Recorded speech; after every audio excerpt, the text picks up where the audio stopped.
So welcome back to the Gravant My Ear Show. I'm here by myself. I figured y'all would just want to hear from me and what my thoughts are, which would be a long pause of silence right about here.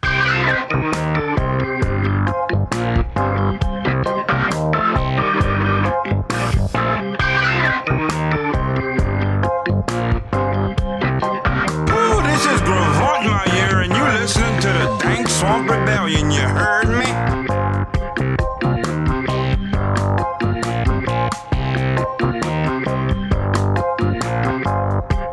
Hey Coullion, this is part 4 with HeyEROCK. You put that on Hey Coullion yet? Yeah, I have done Tet Dur. You did Tet Dur? Yeah, I did. What's the biggest ones they respond to that they freak out about? Well, Obviously Coullion. Yeah, Coullion, I get that a lot. And I still get a bunch of new followers here and there, and they don't really understand the thing. So you got to revisit? Well, yeah, they'll say, what is that you said in the beginning? And they'll say, like, Coullion, like they'll spell C-O-O-L. All enunciated. Yeah, exactly. What is that? Or Coullion, K-O-O-Y-O-N-G. So I just kind of have this little quick way of explaining it to them. And so that's kind of funny. And I get a lot of people that or ask about, how do you say this? What does this mean? Have you ever heard this? Now, I've done a bunch of those videos way in the past, but because I get a new influx of followers and they're asking all those things, it just kind of giving me some extra content. So I'll just do those videos again because they're fun. And, it's just, it's a blast. So I think you should do a couple of them that Gravant thought people would like to know. Number one is Quark, Bjork, Trenas. What's another one that's good?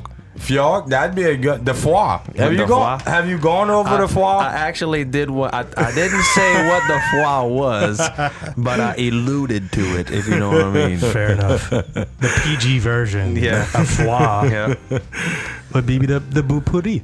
Yeah. That's the boupuri. Yeah. The mud butt. As they say. Mm-hmm. Don't want that either. Yeah, but it's funny how sometimes it happens because I'll be saying something or I'm doing a little skit or whatever it is, and I'll say something and not even realize it. And that's actually how it all started.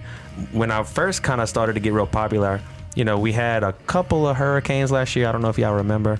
So a couple hundred, I should say. Yeah, Gravant did a video on Hurricane Zelda, babe.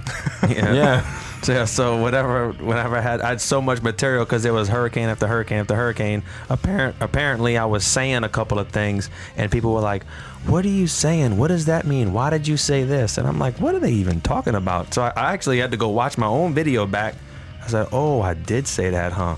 So that was kind of the funny way of how it all started when I started to explain some of the French words that we say, but it's when you look back through like a magnifying glass. It's like, man, there's some shit that goes on in our dialect or just in our language in general that's like, you have no clue what is happening right now to someone outside of here. That's like, I say bjork a lot, and everyone knows what that means around me. And if I call you a bjork, you probably know you already are. So if I call someone in Los Angeles a bjork, they probably gonna kill me or question the shit out of me. One time I had some Cities Liquor folks, some friends of Gravant's, they came down here. We was at the Winn-Dixie in Matthews, Louisiana. Rest in peace, now sponsored. It's closed now. Best friends, brethren, and Bayou Lafouche.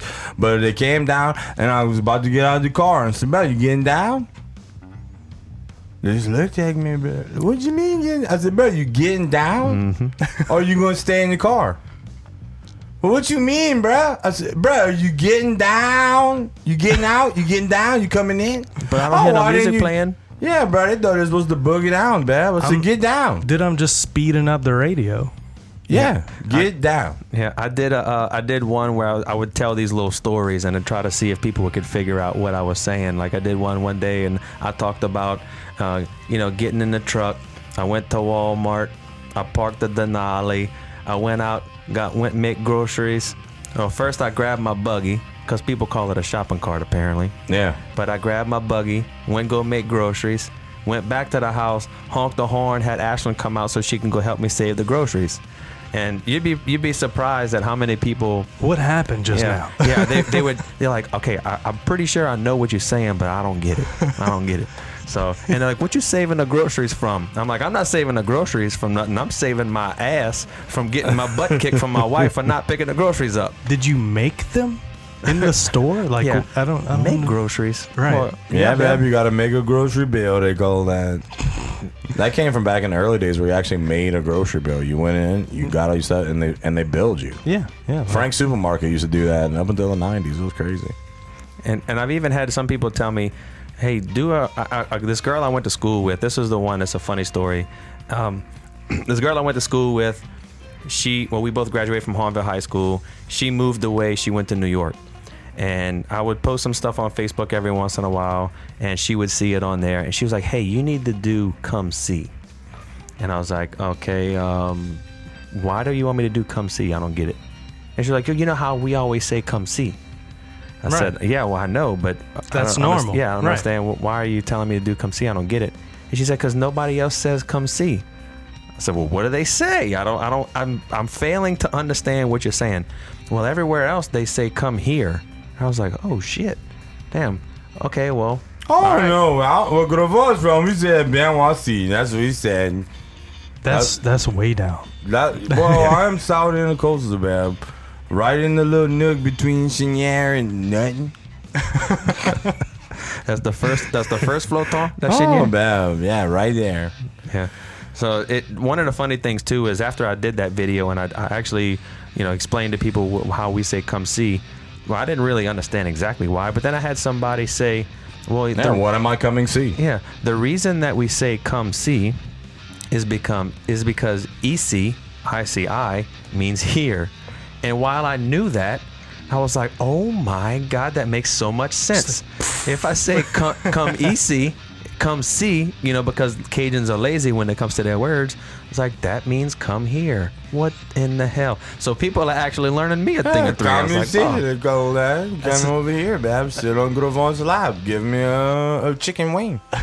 That's called learning me a thing or three conceptually. Yeah, exactly. And that's beautiful. So what is it in Cajun cuisine, the one food that you don't fucking like? Well, I'm not a big tomato guy, so I don't like a whole lot of heavy tomato-based stuff. So number one, disclaimer, don't ever put tomatoes in your gumbo that don't belong in there. No, I don't. Shame on you. But cancel culture at its best. You heard it right here. Hey, Erock. I'm in trouble. But coullion, sometimes like a lot of that. I'm not the biggest fan, but I will eat a redfish coullion. Dude, I tell you what, we're on the same page. Yeah. And there's something, I don't know what it was, but when I was a kid, my grandpa cooked a turtle coullion, and there was something about the smell of a coullion. Until this day, even a redfish coullion, there's something about the smell of it that turns my stomach. Yeah, it's not like I'm never going to really request anybody to do it, to make it for me, but sometimes if it's there, I'll eat it, but it's not my favorite. Yeah, I'm not going to be mean. Because if you go into a Kunas, and some people don't like the word Kunas, but if you go into a Kunas or a Cajun house, and you're offered food, okay, say you're from out of town and you don't know what's up, and you come here and you walk into my home, bro, you want a plate of that stew that's on the stove right there, and you say no, I'm immediately offended. Yeah, it's like, why not? My cooking is awesome, just like his cooking, just like everybody else down the street. You mean to tell me you don't want to eat my food? Why would you think I can't cook? That's what I hear. This might be the only thing that I might be able to make you happy with is my food. Everything else is you might downhill. hate the shit out of me, but say that dude made a hell of a beef stew. Yep, so I'm going to give him a pass. There's no better saying than it's 5 o'clock somewhere. When that song came out, I was like, oh my, how does this not resonate with every single person in the entire planet, especially South Louisiana? It did resonate with the coon-ass people. I'm going to tell you why, man, because it don't care what time. I don't care 5 o'clock, 6 o'clock, 8:30, quarter to 7, 7:15, whatever. It's always time to drink and go on. I feel like I got a drinking problem when they're empty. Oh, yeah, that's definitely a problem. Yeah. Or you enjoy singing it, drinking it by with a partner. That definitely helps too. I'll tell you what, though, that's one thing I can't do is drinking fish. I do not do that. It's just not in me.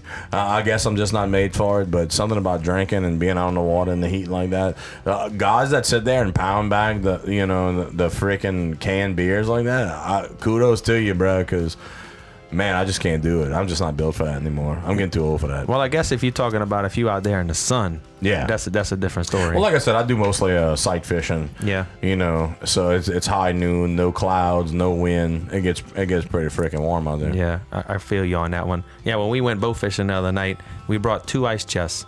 One of them, 120 quart, where we were putting all our fish in. We had a little bit of ice in there. We wound up filling that up. So we had another ice chest with all of our beer and our water, you know. And it's a good thing that we didn't have any drinks left, because we can start throwing the fish in there, because they were popping out the ice chest. We had a good night. And that was our fault for not bringing enough ice chests. That's We didn't something think I've we were gonna never kill as much, done, man. I've never bow fished.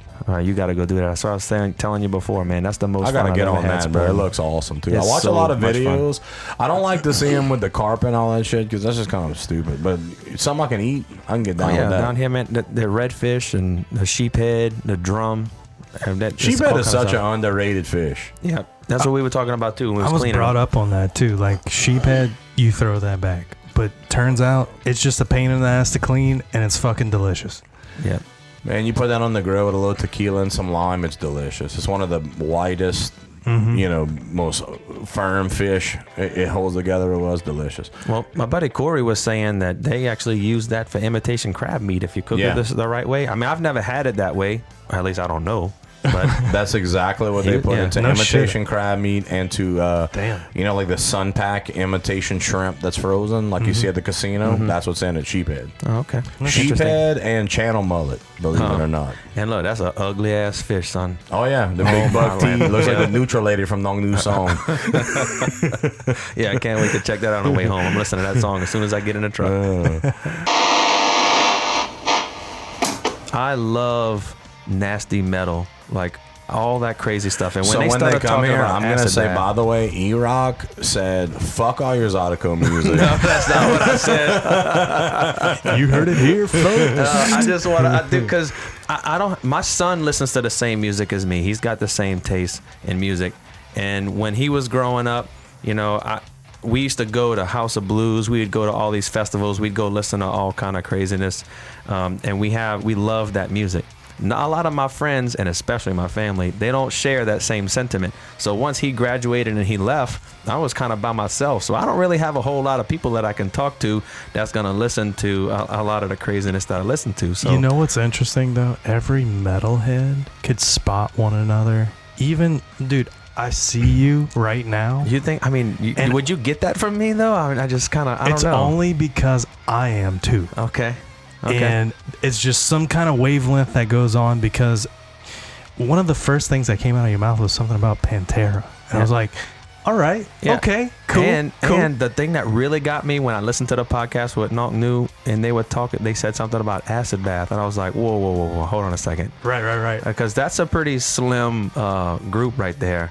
And I used to, I mean, the Wings of a Butterfly, like those songs that they used to sing, that sludge metal, because nobody's listening to sludge metal. But No. we used to go to Bullwinkle's in Thibodeau and watch yeah. Acid Bath and just The man, Triangle of Fury. yeah, just so it's just kind of cool to hear that. But So I'm interested to find out a little bit more about this background, because did those metal roots continue to grow, or did you kind of stay in your decade of time with that stuff? well, I'll tell you, I truly, here's something that's funny. I truly listen to everything. I will listen to I'm not going to say everything, because I'm not a big fan of black metal. That whole, That weird that one, Satan metal. that one yeah. I can't do, that type of screaming. But I love metalcore, and even some deathcore I like. Right on. But the That's high-pitched refreshing to me. Yeah. It's been a while since I've heard someone say that out loud. Cool As shit. a matter of fact, I don't know if you've ever heard of Brand of Sacrifice. The new but album is yes, that is killer. probably one of my favorite bands Right here, right now. Fucking right, bro. So that combination is awesome. But anyway, I forgot where I was going with this, because I could talk about that kind of where I started. So way back in the day, obviously Metallica, right? For those that don't know, I'm 44, so I'm old. I'm since Kill 'Em All, Ride the Lightning, Metal Up Your Ass, all that fun stuff. And then really got into some of that more speed type stuff, Anthrax, You was a big fan of Scott Ian and Slayer, all this Slayer, fun of course. Ministry. So, yeah, but even still, Scott Ian's still ridiculous, as old as Yeah. he is. He's like 42 now. He's been 42 for like 60 years. It's crazy. probably so. Made a deal with the devil, I'm sure. I hope so. But I mean, even through growing up, listening to country music, I mean, I'm not gonna lie. One of my other favorite singers, favorite all time, Justin Timberlake, and I'm not even afraid to say it. Hey, I get so much hate for giving Beyonce love. Dude, I love it all. I'm Dude, not lying. fuck you. And dude, like, Fuck you. I just hear it and it just goes one in there and out the other. Yeah. Because I can't compare her to Freddie Mercury for some reason. But that kind of I'm just trying to piss him that off. kind of makes me want to circle back to what I was trying to get to earlier, and I kind of had a little brain fart. But I truly listen to just about everything except black metal. But I love when other people say, "Hey, what kind of music you listen to?" And they'll say, "Oh man, I listen to everything." I'm like, Do you bitch, really? you don't. I put on some Brand of Sacrifice. You'd be like, "What is this trash? Turn that off right now," because they never listen to any of that. Well, they listen to the mainstream everything of what they're told to listen to. Right. Dude, that's so wild because, like, I don't talk to anyone about that style of music anymore because it had its time of probably like 10, 15 years ago where it was really kind of making its deathcore scene. Yeah. I stuck with it because I genuinely like that style of music to write, but not to see live. I don't want to see that shit live anymore. I don't have that kind of endurance. I would need CrossFit for that type of shit. Yeah, I got you. Don't you worry. Right. Now, I would love to see Brand of Sacrifice's new album performed live because it's fucking insane. I love that shit. I got a lot of my inspiration as a guitar player from the metal scene, starting off that way with Metallica, of course, and then gradually graduating to more advanced stuff that's more speedy and thrashy. And then as that continued, one of my first bands was like a metalcore band, and I was probably like 17, 18 at the time. And it just kind of evolved my taste from there as what's open to me, because it was kind of closed off as a metalhead. And that's generally what happens when you're early, like younger like that. And reggae music kind of just opened this new world up to me of funky jam, just make you groove style music. And that's something that I look at as a completely different avenue to take whenever you're writing inspiration. Anything as a creator, you can have your harsh, crazy, wild side and be tamed by the groovy vibes of a good time and mash that together. If you did that, you would be Skindred, right? Skindred. Like Skindred too. But there's a way to live both these lives, and just in a musical analogy, I feel like it's really awesome to be able to see and hear from people that you really wouldn't expect to reciprocate that style of music, because it's a very small. But that's also more percentage. prevalent here than I would think anywhere else, because even with the southern metal, southern rock style things, like I always talk about, I used to fangirl over Southern Whiskey Rebellion. That was a band that I really liked. They were a little heavier. They played that really heavy soul, southern, nasty, kind of laggy shit rock, but they brought a certain type of crowd. And I just always fit in with those crowds really well. And I think that's what comes with it. I could smell that crowd, by the way. Oh, yeah. You can smell it just thinking about it. But in the South, that is a huge part. The people that grew up on Van Halen and all those old Southern rock bands, they stick with it forever, man. It'll never die. A lot of things will go on where they have these waves where, and that's what I hate too is, I guess I just really like nostalgia. I like the fact that Walkmans are being sold again. Are they really? Yeah, absolutely. No Cassette kidding. The players. big yellow ones? Yeah, with the anti-skip. Wait, where do you even get a tape from? You wouldn't believe this. They have bands now that are releasing their new album on tape. On cassette. Are you kidding? You can go buy a Bluetooth dual cassette player by Audiovox.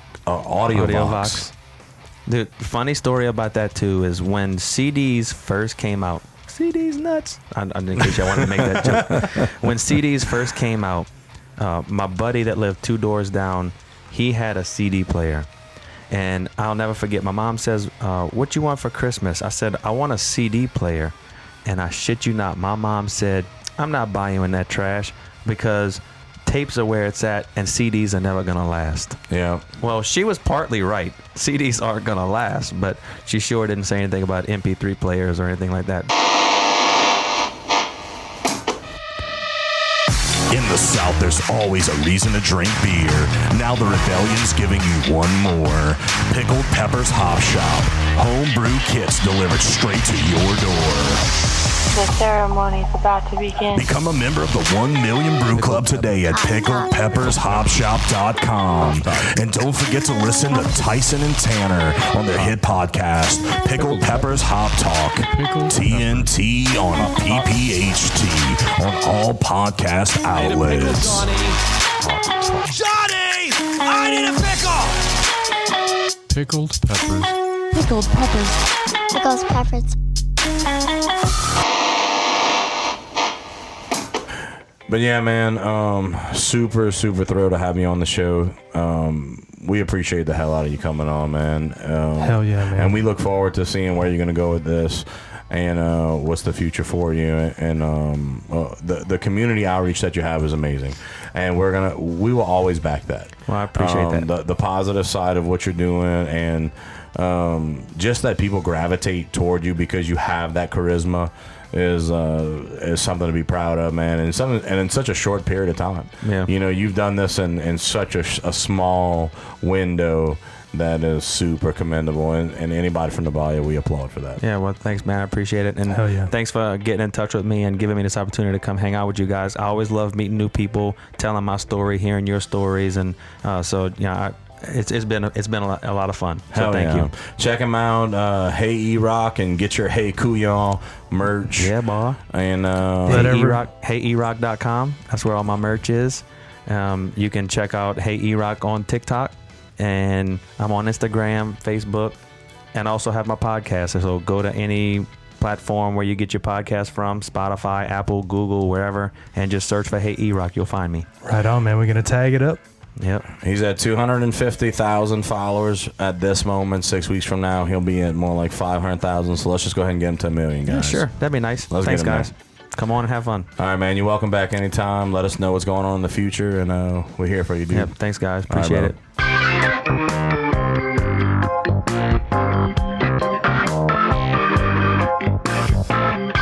Thank you for listening to the Dank Swamp Rebellion. Tune in Wednesday when the Rebellion hangs with the best Cajun band in the land, Nong Nu and the Wild Montoons.